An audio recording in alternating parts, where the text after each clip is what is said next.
ya kwako labda kunachomeka. Heshimu viongozi wanapokuwa mamlakani. Hata mimi nikiwa kiongozi sitaki kuguzwa na mtu hapa na nani. Gavana Simba kwanza mama mwambie nilikuwa nataka niongee akiwa hapo. Hata nilimwambia anaongea before elections. Sasa imekuja kutendeka. Na katika kaunti kama mna kiongozi heshimu yeye tukienda kazi bwana.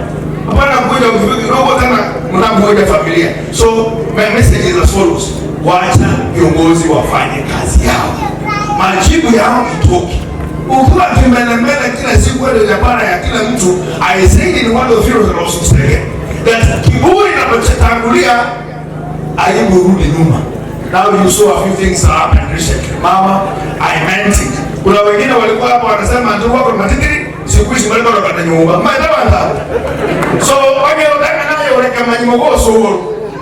Boy kene kakina wote sio za kwa nyumba, kama ndio wako mbele mo, ayo kole yao. Na changa basangega, lakini hata ndio kama sanga. Sakwade no munako. No problem. You know the thing is she did. Yes. Oyo is the only lady I've had is S.Mugirango with my mother. Yes. We were told ametukombe na tatu. For that reason I will see her personally. Kabisa. Na amelea watoto wazuri, hata siona mmoja analewa.